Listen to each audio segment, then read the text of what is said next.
Also at 6, Jacksonville is reeling after a violent weekend. This afternoon, police identified 2 victims who were killed in a murder-suicide at a home near the Duval-Clay County line.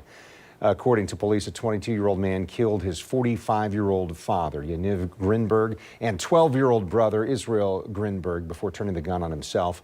Police are saying that they believe the 22-year-old had a history of mental health issues. It happened at a home on Preston Pines Trail on Jacksonville's west side.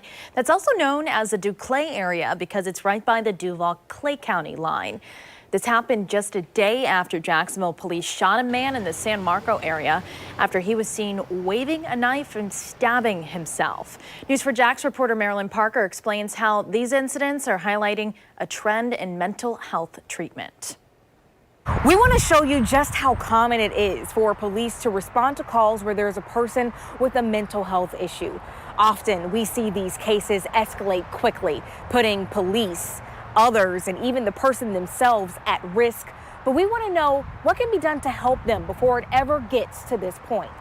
Let's start with Saturday. This video shows police standing over a man they just shot and tased in San Marco. The man was seen stabbing himself. Our News4Jax photographer saw the whole thing. Police say he was shot after he raised a knife toward them and didn't listen to their commands. Locally, he has 3 Baker Acts. That's 3 times officials had custody of a person with mental health issues, and it still led to this. News4Jax crime and safety expert Tom Hackney is a former JSO captain who says there is much needed to be done that just isn't in some cases. Can you describe as a police officer if you think the mental health system is doing enough to help people? Between police and corrections, they're one of the highest levels of mental health providers in the country, really, and that really shouldn't be the case.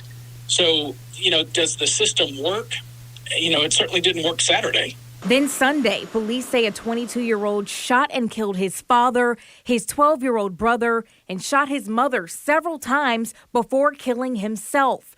His family told police of prior mental health issues, though police say they never had contact with him for his mental health. A forensic psychologist described a perfect storm. Some kind of grievance, a crisis, and a mental health problem make people more likely to commit a violent crime.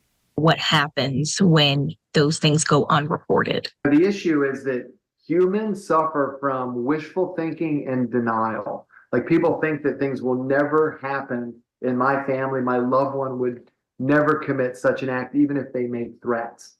So often people avoid calling the police or calling a mental health professional to seek services. But what about cases like this? In April 2020, News4Jax covered a woman stabbing a police officer after she called 911. The woman is shot and killed by another officer. When News4Jax spoke with her mother, she has fought different hospitals to get the mental help for her daughter that her daughter desperately needed. Where does the mental health system fall short? I mean, we have a problem with access of care, a problem with quality services, and we also have the problem of people wanting to protect their loved ones themselves rather than forcing their loved ones to get help.